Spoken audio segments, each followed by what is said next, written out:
Erin melihat mereka semua dalam kilasan cepat, walaupun ia sudah berusaha menghalaunya. Jangan sekarang, pikir Erin liar. Berusaha sekuat tenaga mengusir bayang-bayangan paranormal yang membajiri kepalanya. Biasanya, Erin dapat mengatasi banjir penglihatan yang memenuhi kepalanya setiap kali ia menyentuh sebuah benda sekilas. Ia belajar untuk berhenti membiarkan gambar-gambar muncul dan hilang sesuai waktunya sendiri. Hari ini, ia tak bisa diganggu, bahkan tidak sedetik pun. Erin menggeleng-geleng, tersandung, mengayunkan lengannya untuk menyeimbangkan tubuh. Kemudian bergegas melintasi jalan berbatu tersebut, melesat masuk dan keluar dari kerumunan.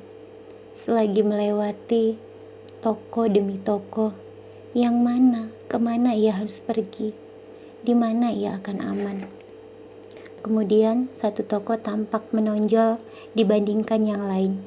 Cat biru lembut, tirai abu-abu, jendela depan yang berpijar dengan lukisan keemasan, bertuliskan The Exchange. Sepatu bootnya tergelincir, kemudian menjejak di jalan berbatu tersebut. Selagi ia bergegas masuk, firasat mendorongnya memilih toko ini di antara yang lain. Dan ia sedang tidak ingin berdebat. Di samping itu, yang terpenting ia keluar dari jalanan, dari jangkauan pandang. Sebelum siapapun mengawasi, di dermaga tadi bisa menemukannya lagi. Lonceng di atas pintu berbunyi seketika. Erin menginjak keset. Selamat datang. Wanita tua di belakang konter memandangnya dengan tatapan curiga sembari mengangguk sekilas. Erin tidak dapat menyalahkan wanita itu yang menampakkan wajah tidak senang saat melihatnya. Ia pasti terlihat setengah sinting saat ini. Tuhan tahu, seperti itulah perasaannya sekarang. Kehabisan napas, ketakutan, bingung. Demi Tuhan, kemana ia bisa pergi? Apa yang harus ia lakukan? Selamat datang, wanita itu berkata. Meskipun intonasi suaranya sama sekali tak hangat.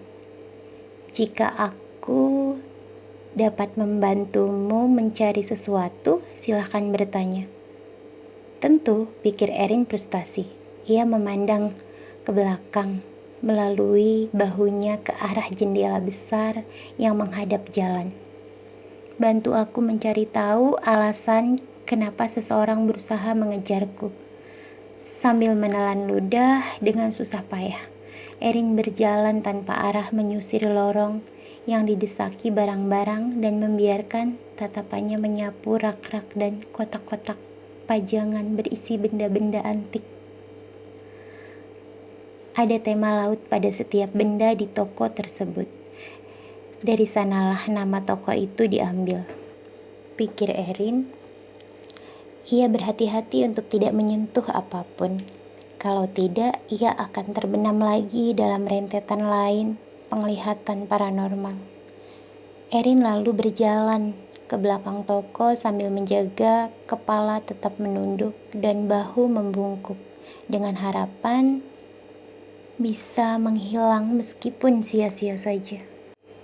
Biasanya, Erin cenderung menghindari toko-toko antik dengan bakat yang dimilikinya. Benda-benda antik terlalu melelahkan baginya, terlalu banyak kenangan, terlalu banyak jejak energi yang ditinggalkan pemilik dari generasi-generasi sebelumnya. Tapi hari ini entah mengapa, ia telah memilih toko ini di antara toko-toko yang lain untuk bersembunyi. Udara di dalam toko berbau lavender dan sup ayam. Kombinasi yang ganjil, namun entah mengapa terasa menenangkan.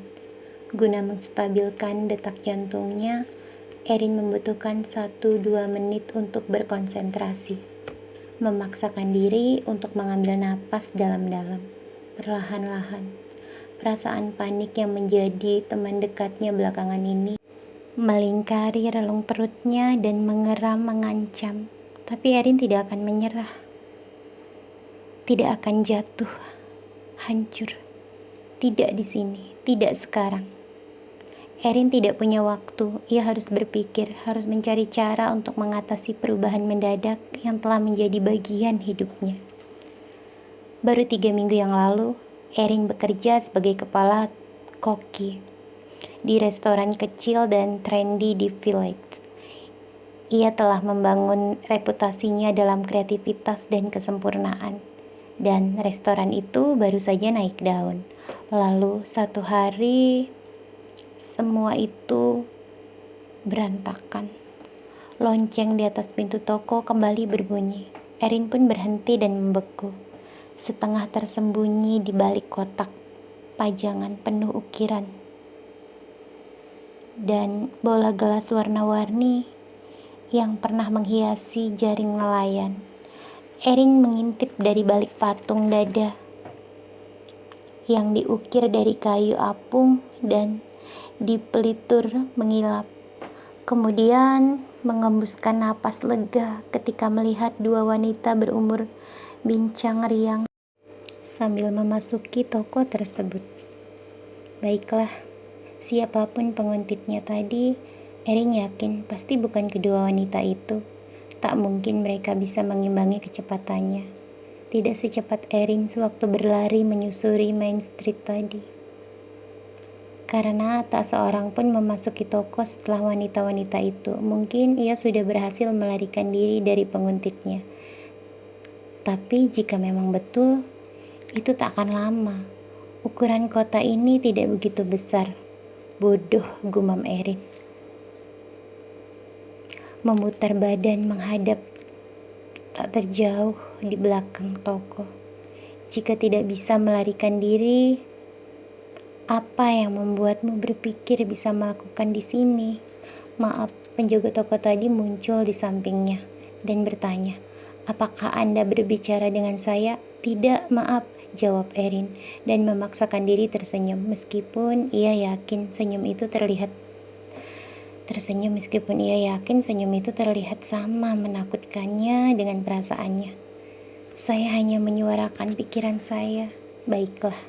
Wanita yang berumur sekitar 70-an itu mengenakan kaftan berwarna merah panjang yang melayang-layang di atas celana panjang hitam.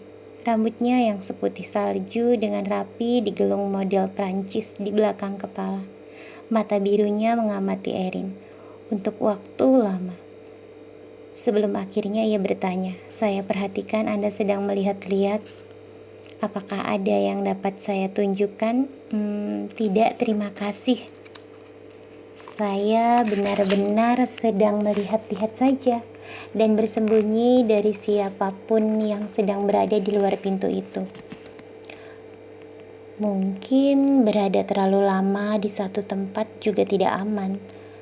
Tapi sepertinya Erin tidak sanggup memerintahkan dirinya sendiri untuk berjalan keluar melalui pintu itu. Ia harus tetap di sini. Tapi untuk berapa lama? Baiklah, tapi tolong berhati-hatilah di antara barang-barang antik ini, kata penjaga toko itu dan dengan tenang bergerak menjauh untuk menawarkan bantuan kepada kedua wanita berumur tadi yang sedang memperdebatkan peti penyimpanan teh dari kayu jati. Erin menarik napas dan memandangi rak-rak di sekelilingnya yang dipenuhi barang-barang. Ia bertanya-tanya kepada wanita penjaga toko akan keberatan jika ia menetap di tokonya, bersembunyi selama 1 atau 2 bulan, tapi segera setelah memikirkan hal itu, Erin sadar bahwa bersembunyi bukan jalan keluarnya. Siapapun penguntitnya, dia pasti akan menemukan Erin lagi. Dan jika tetap tinggal di toko itu, Erin akan terperangkap.